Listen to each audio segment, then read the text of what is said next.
I'm just your standard suburban husband, except my wife's got more men on speed dial than I have contacts in my fantasy football league. The name's Nick Harper, 41, IT security consultant, and apparently the world's most oblivious idiot. At least that's what I thought until 3 a.m. on a Tuesday morning when everything went straight to hell. Before we dive deeper into this story, I have one small request. Please subscribe, drop a like, comment, and hit that hype button to boost this channel so more people can discover these incredible Reddit stories.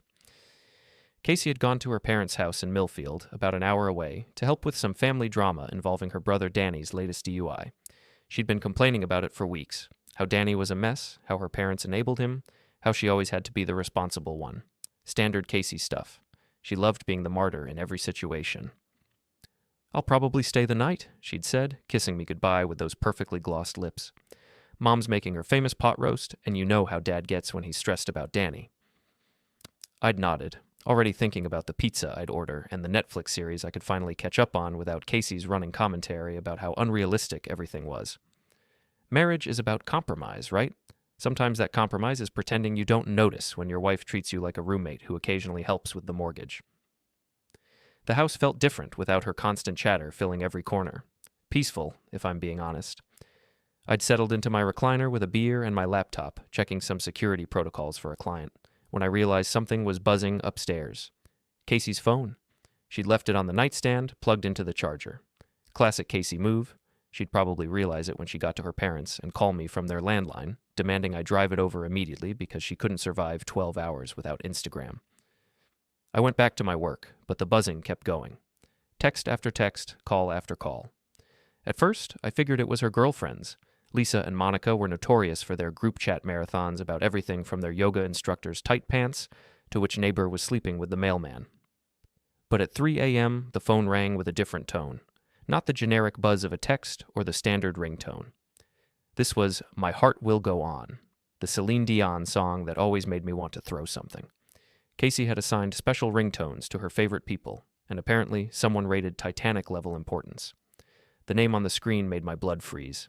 Husband number 2. I stared at it for a long moment, my brain trying to process what I was seeing. Husband number 2, with a heart emoji, on my wife's phone, at 3 in the morning. My finger hovered over the screen.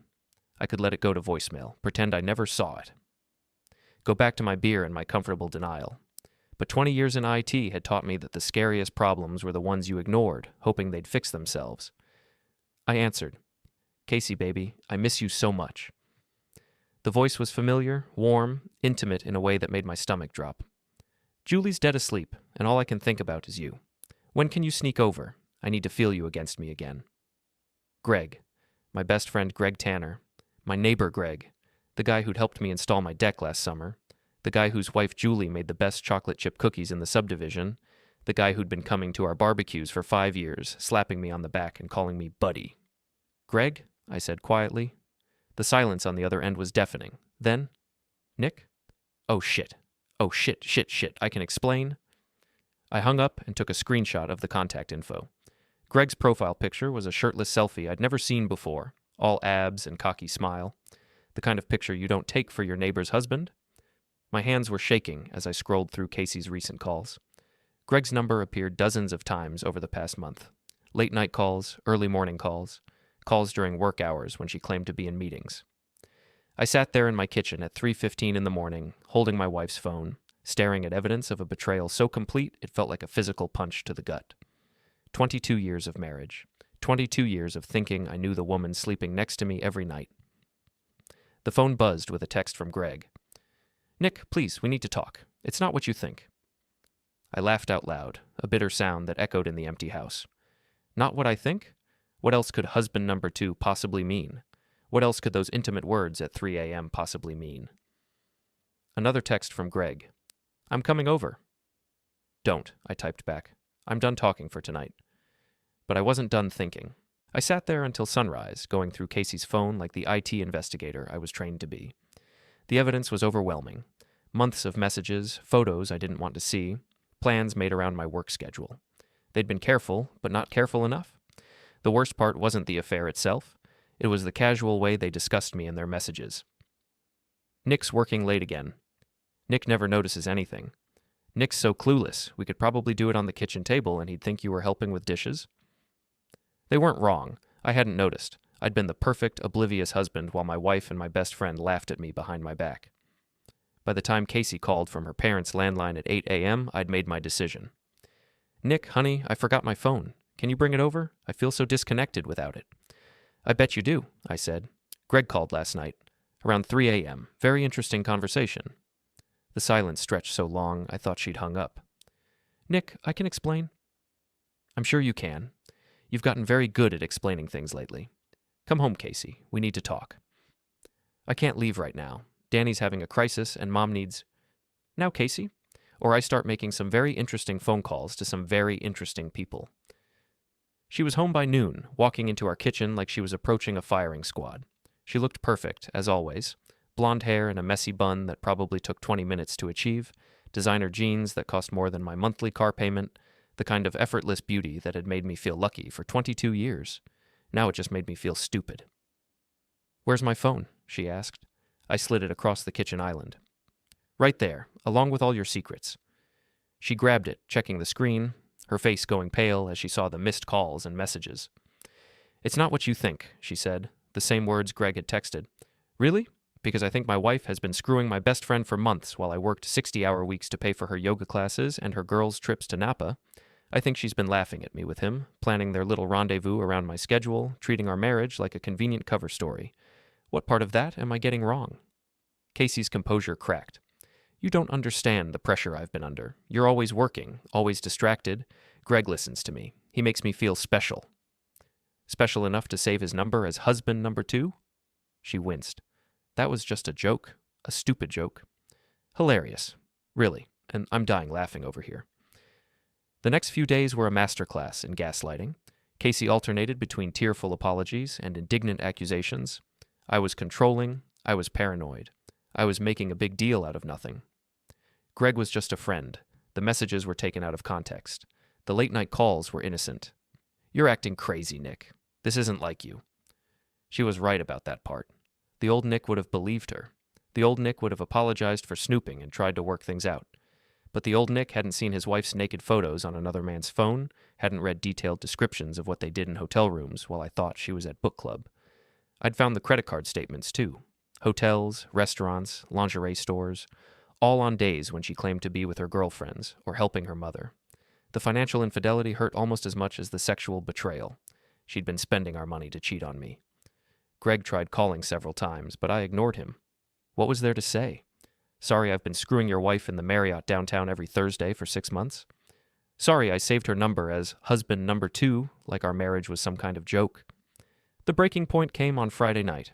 Casey had gone out with Lisa and Monica, claiming she needed space to think. I was in the garage, working on my motorcycle, the one hobby Casey had always rolled her eyes at, when Greg appeared in the doorway. He looked like hell. Unshaven, wrinkled clothes, the kind of desperate appearance that comes from not sleeping. Good. We need to talk, man. No, we really don't. I didn't look up from the engine I was rebuilding. You don't understand. It just happened. We didn't plan it. Right. You just accidentally ended up naked in hotel rooms together, multiple times, for months. These things happen. Nick, please. You're my best friend. That made me look up. Your best friend? Greg, you've been screwing my wife. You've been laughing at me behind my back. You saved her number as husband number 2, like I'm some kind of placeholder. Which part of that screams best friend to you? It wasn't supposed to go this far. It started innocent, just talking. Casey was lonely. You were always working. So this is my fault? No, that's not what I meant. Look, Julie doesn't know, and I'd like to keep it that way. Can't we just figure this out between us? I stood up, wiping my hands on a rag. Greg was taller than me, broader, the kind of guy who'd played football in high school and still looked like he could. But right now, he looked small. You want to keep this between us? You want to protect Julie from knowing what kind of man she married? That's interesting, Greg, because I'm pretty sure Julie deserves to know the truth, don't you think? You can't tell her. She'll leave me. The kids should have thought about that before you started your little affair. Nick, please. I'll end it with Casey. We'll go back to the way things were. The way things were? I laughed, but there was no humor in it. You mean when I trusted you? When I considered you family? When I let you into my home, fed you at my table, helped you with your problems? Those days are over, Greg. He stepped closer, and for a moment, I thought he might try to intimidate me physically. But I'd been angry for days now, and anger had a way of making even small guys dangerous. "You're making a mistake," he said quietly. "No, Greg, you made the mistake. I'm just dealing with the consequences." He left without another word, but I could see in his eyes that this wasn't over. Greg Tanner wasn't used to being told no. He'd been the golden boy his whole life. Star athlete, successful businessman, charming neighbor everyone loved. He thought he could talk his way out of anything. He was about to learn otherwise. That weekend, I made a decision that would change everything. I called Julie. "Nick, is everything okay? You sound strange." Julie Tanner was a good woman. Smart, funny, devoted to her family. She deserved better than Greg, and she deserved to know the truth. "Julie, I need to talk to you. In person. It's about Greg and Casey." The silence on her end told me she already suspected something. Women always know, don't they? They just hope they're wrong. "Come over Monday morning," she said finally. "Greg has that conference in Chicago. He'll be gone all day." Monday morning, I sat in Julie's kitchen, the same kitchen where we'd had dozens of neighborhood gatherings, where she'd served those famous chocolate chip cookies, where our families had celebrated birthdays and holidays together. It felt surreal to be destroying all of that with a few simple words. "I found out about Greg and Casey," I said without preamble. Julie's coffee cup stopped halfway to her lips. She set it down carefully, her hand steady despite what I'd just told her. "How long?" she asked. "At least 6 months, probably longer." She nodded slowly, like I was confirming something she'd already known. The Thursday book clubs that ran so late, the weekend conferences that seemed to multiply, the new cologne and the gym membership he suddenly cared about. "I'm sorry, Julie. I know this isn't easy to hear." "Actually, it's a relief." She looked up at me, and I was surprised to see anger in her eyes instead of tears. I've been going crazy thinking I was paranoid, questioning my own sanity every time something didn't add up. Now I know I wasn't losing my mind. I showed her the screenshots from Casey's phone, the credit card statements, the hotel receipts. Julie examined everything with the methodical precision of a woman who'd been preparing for this moment without realizing it. "What are you going to do?" she asked. "I don't know yet. Divorce, obviously. But I want them to understand what they've lost, what they've thrown away." Julie smiled, and it wasn't a pleasant expression. "I might have some ideas about that." "Such as?" "Greg's built his whole life on his reputation. Mr. Perfect Husband, Mr. Successful Businessman, Mr. Pillar of the Community. What happens when that reputation gets a few dents in it?" "I'm listening." "Greg's real estate license comes up for renewal next month. His boss, Jim Morrison, is very big on family values, very big on trust and integrity. How do you think Jim would feel about Greg using company resources to conduct an affair, company credit card for hotel rooms, company car for personal meetings?" I stared at her. "You know about the company credit card?" "I balance our checkbooks, Nick. I know about every penny that goes in and out of our accounts. Greg's been very careful about not spending our personal money on his little affair. But the company card? That's been getting a workout." This was a side of Julie I'd never seen before. The sweet, cookie-baking neighbor was gone, replaced by a woman who'd been planning for war without even knowing it. "What about Casey?" she asked. "What about her?" "She works in PR, right? Image management for that big firm downtown. How do you think her clients would feel about her personal life becoming public knowledge? PR people are supposed to be discreet, trustworthy. Hard to manage someone else's image when your own is a disaster." I was beginning to understand why Greg had underestimated his wife so badly. Julie wasn't just angry, she was strategic. "You want to team up on this?" I asked. "Nick, they humiliated us. They made us look like fools while they laughed behind our backs. They used our trust, our homes, our money to conduct their little affair. Yes, I want to team up. I want them to understand that actions have consequences." We shook hands across our kitchen table, sealing an alliance that would have shocked our cheating spouses. The sweet neighbor lady and the oblivious husband, plotting revenge with the cold precision of generals planning a war. Neither of us knew it yet, but we were about to become very, very good at this. The beauty of being an IT security consultant is that you learn to think like both the hacker and the target. You understand vulnerabilities, you know how to exploit weaknesses, and you develop a healthy paranoia about digital footprints. All skills that turned out to be surprisingly useful in a different kind of warfare. Julie and I spent the next week gathering intelligence. She had access to Greg's home office, his personal computer, his financial records. I had Casey's phone habits mapped out, her passwords, She used the same one for everything, our anniversary date, which felt like another slap in the face, and her complete digital life. What we found was worse than I'd imagined. Casey hadn't just been cheating with Greg. There were dating apps on her phone, hidden in a folder labeled Work Stuff, Tinder, Bumble, Ashley Madison. She'd been treating our marriage like an open relationship, except she forgot to mention it to me.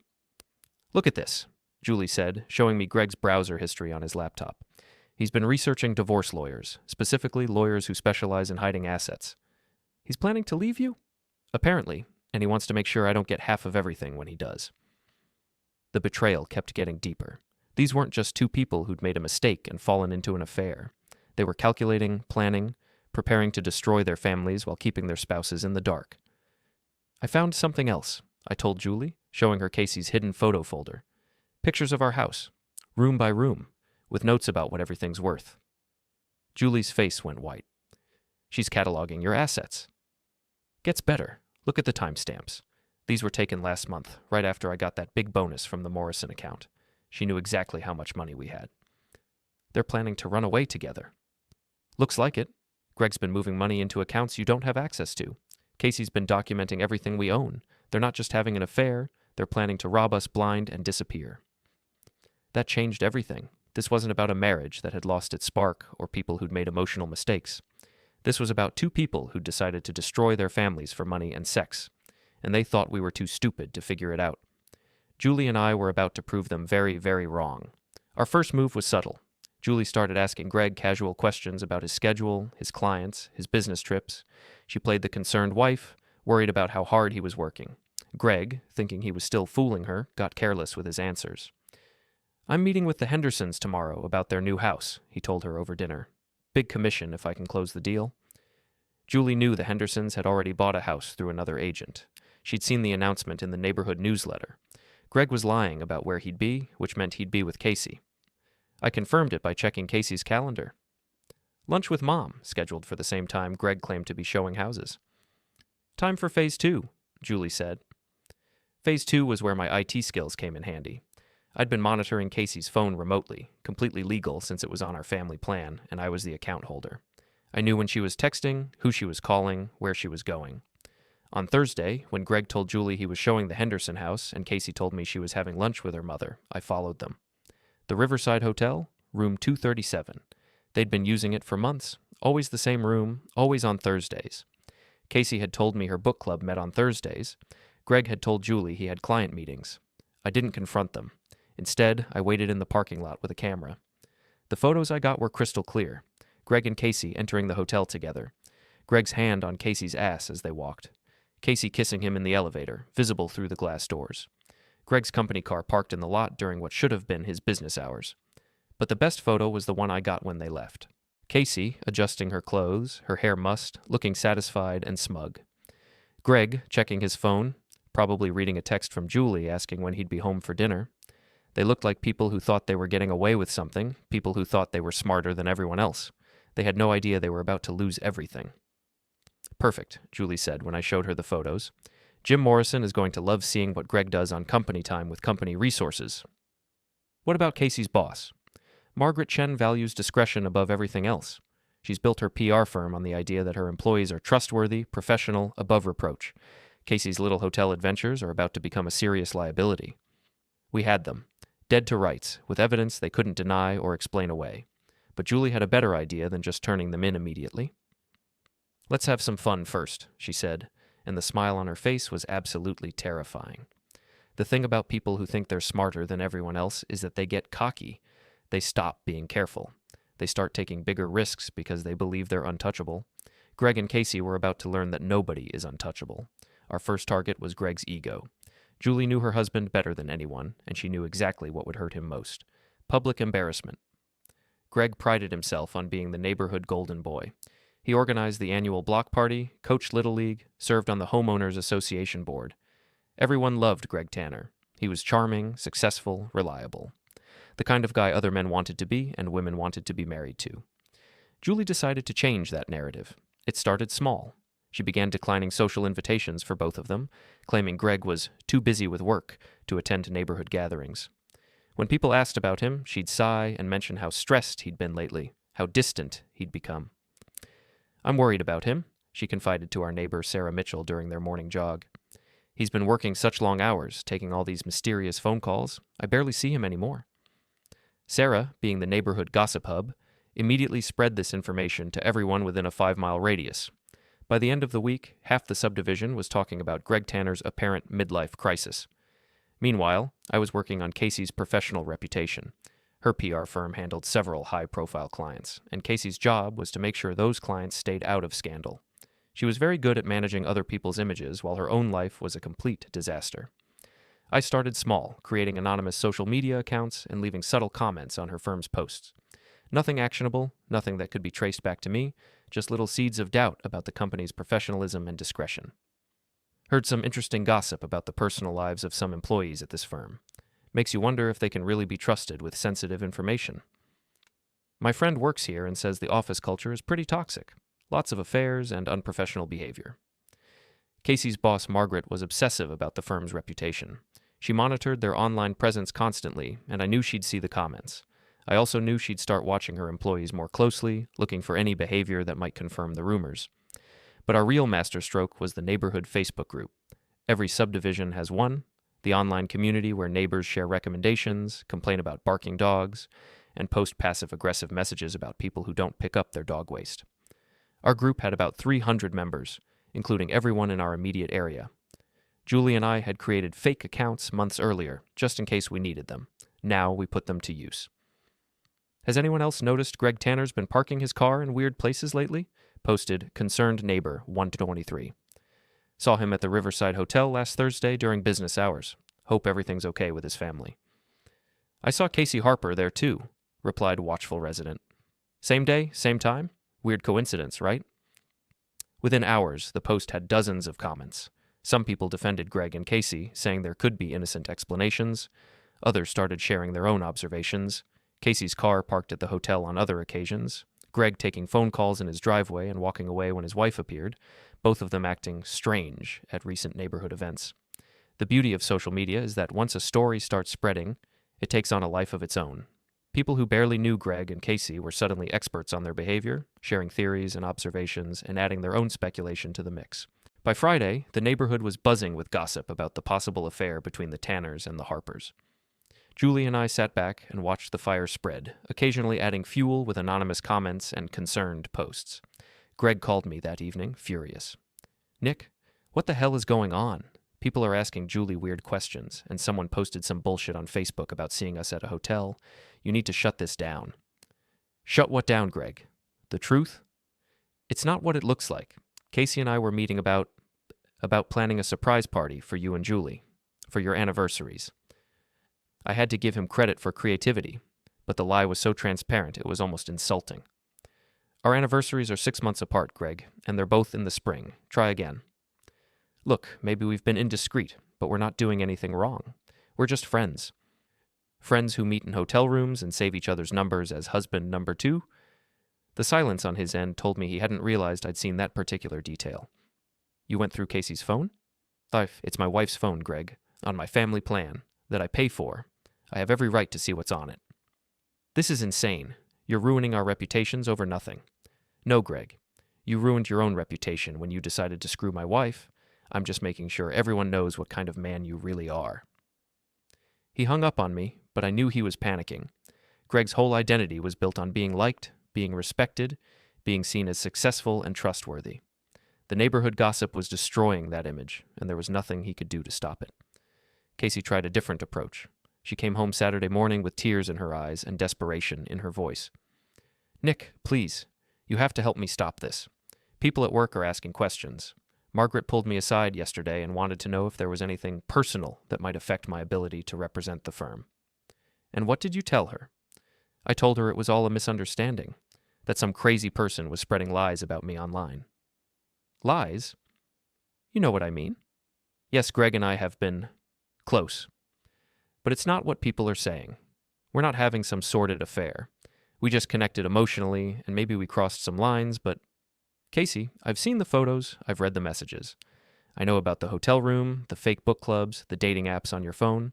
This isn't about crossing lines. This is about you living a completely double life while I worked myself to death to support you.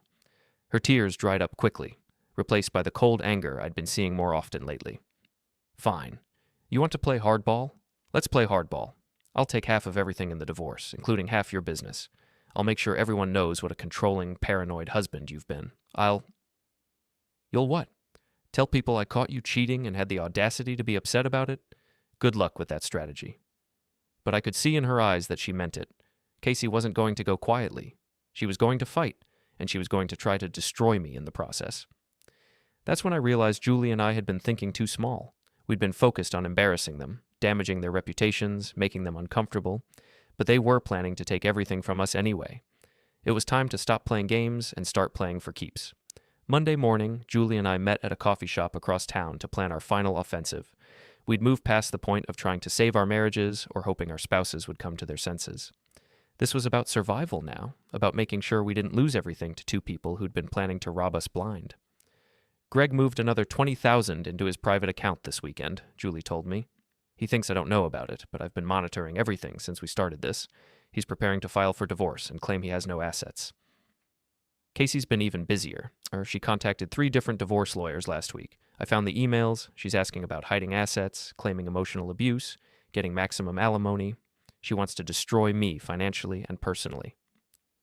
Julie stirred her coffee thoughtfully. They're not just cheating on us anymore. They're actively plotting against us. That changes the rules of engagement. What do you mean? I mean, we stop playing defense and go on full attack. We hit them where it hurts most. Their money, their jobs, their social standing. We make sure that when this is over, they have nothing left to build a new life with. I liked this version of Julie. The sweet neighbor was gone, replaced by a strategic thinker who understood that sometimes you have to fight fire with napalm. I've been thinking about Greg's real estate license, she continued. He's required to disclose any conflicts of interest to his clients. Using company resources for personal affairs is definitely a conflict. So is lying about his whereabouts during business hours. You want to report him to the state licensing board? I want to do more than that. I want to make sure Jim Morrison knows exactly what Greg's been doing with company time and company money. I want his clients to know they can't trust him. I want his professional reputation completely destroyed. And Casey? Casey's firm represents some very conservative clients. Family values organizations, religious groups, politicians who campaign on traditional marriage platforms. How do you think they'd feel about having their image managed by someone who's been conducting multiple affairs while married? I was starting to see the scope of what Julie had in mind. This wasn't just about revenge anymore. This was about making sure Greg and Casey couldn't hurt anyone else the way they'd hurt us. There's something else, I said. I've been monitoring Casey's communications, and she's not just cheating with Greg. She's got at least 3 other guys she's been seeing regularly. One of them is married to a woman in her book club.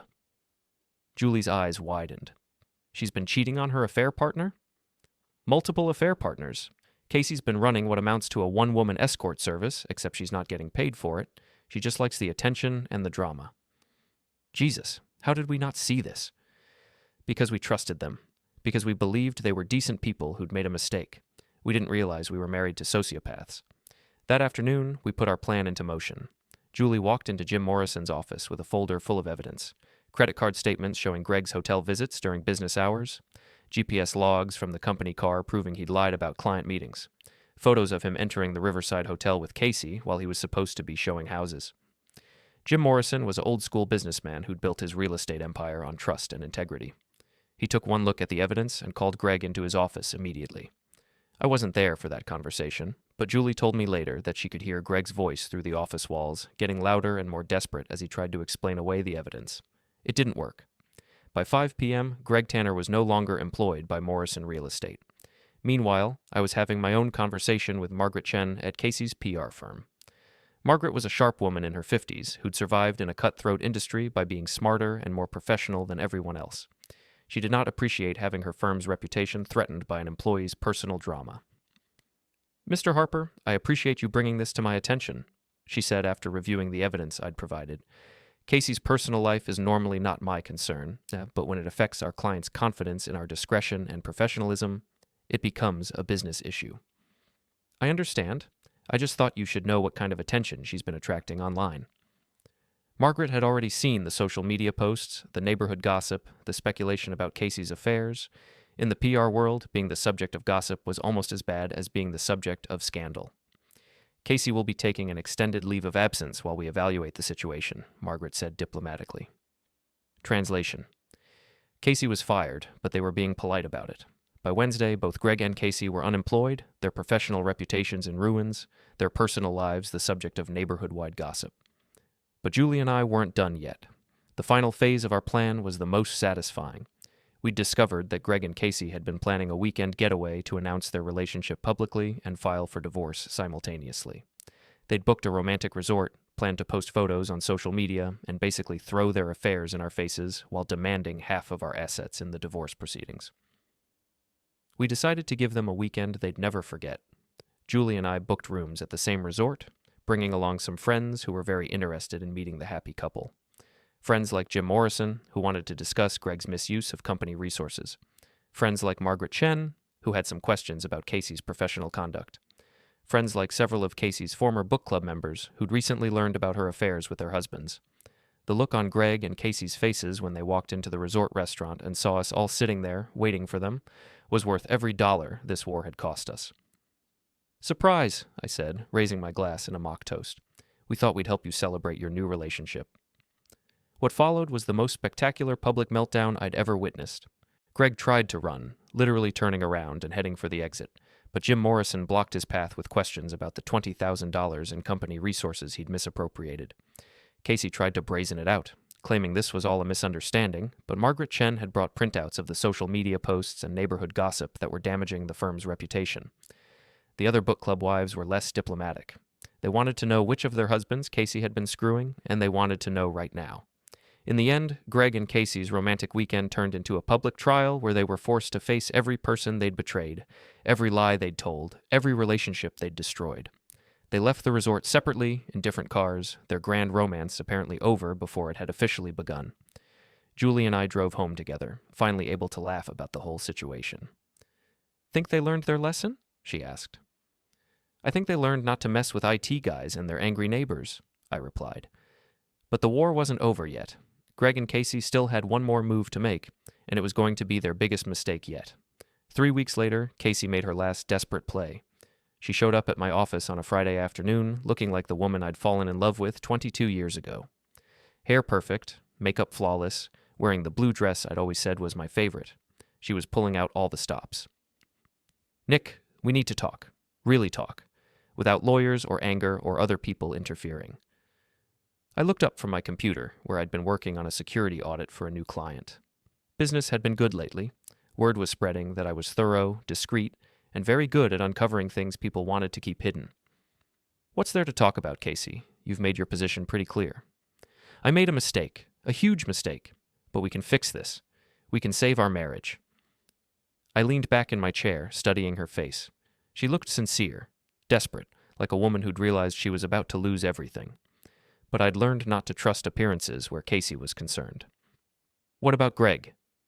"Greg was a mistake, a stupid, selfish mistake. He took advantage of me when I was vulnerable, when our marriage was going through a rough patch. I see that now." "Interesting, because Greg's been telling people you seduced him, that you were the one pushing for the affair while he tried to resist." Her mask slipped for just a moment, showing the anger underneath. "Greg's a liar. He's trying to save his own reputation by destroying mine." "So now you're both throwing each other under the bus. How romantic." Casey moved closer, perching on the edge of my desk like she used to do when we were dating. "Nick, I know I hurt you. I know I betrayed your trust. But we had 22 good years before this happened. Doesn't that count for something?" 22 years, where you were apparently bored enough to create dating profiles and sleep with half the neighborhood. Yeah, that counts for something. It counts as 22 years of lies. I wasn't sleeping with half the neighborhood. That's ridiculous. I opened my laptop and turned it toward her. On the screen were screenshots from her various dating apps, messages with different men, photos she'd sent to people who weren't her husband. "Marcus from your yoga class. David from the coffee shop where you get your morning latte. Tom from the gym. Should I keep going?" Casey's face went white as she saw the evidence. "How did you get these?" "I'm an IT security consultant, Casey. This is what I do for a living. I find information people think they've hidden." Casey stood up, the mask gone. "You had no right to spy on me." "I had every right," I said. "When my wife is blowing our savings on hotel rooms and shopping for divorce lawyers who specialize in abusive husbands, I get curious." She opened her mouth, closed it. I turned the laptop toward her. Emails, screenshots, retainer quotes. She'd already picked out the firm that promised the biggest haul. "What do you want, Nick?" "Sign." I slid the papers across the table. "Clean break. You keep your clothes and your car. I keep everything else. No alimony, no war." "That's not fair. 22 years?" 22 years I paid for, while you planned the heist. Sign, or I hand the whole file to the DA for fraud. Your choice." Her pen shook, but she signed. She came back 2 days later looking like a ghost of the woman I married. "I hope you're happy," she spat, tossing the keys on the counter. "I'm free," I said. "Big difference." "Where am I supposed to go?" "Phoenix. Your sister's couch is apparently very comfortable." She started the old song. "If you just paid more attention than the guy who's now telling everyone you're a nymphomaniac who ruined his life." I smiled. "Greg's already rewriting history, Casey. You're the villain now. Enjoy." She left with 2 suitcases and whatever pride she had left. That night, Julie showed up with champagne and a grin. "Greg applied at Remax," she said, popping the cork. "Jim Morrison blackballed him across 3 counties. Guy's broke, unemployed, and staring down fraud charges." We clinked glasses on the deck as the sun dropped. "Regrets?" she asked. "Not one," I said. "They showed us exactly who they were. We just stopped pretending we didn't see it." The sky went blood orange over the rooftops. Somewhere across town, Casey was learning how small a studio apartment feels when you're 50 and starting over. Somewhere else, Greg was discovering that bankruptcy doesn't erase embezzlement. Julie raised her glass again. "To getting even." I tapped mine against hers. "No," I said, "to getting free." And for the first time in years, we both meant it.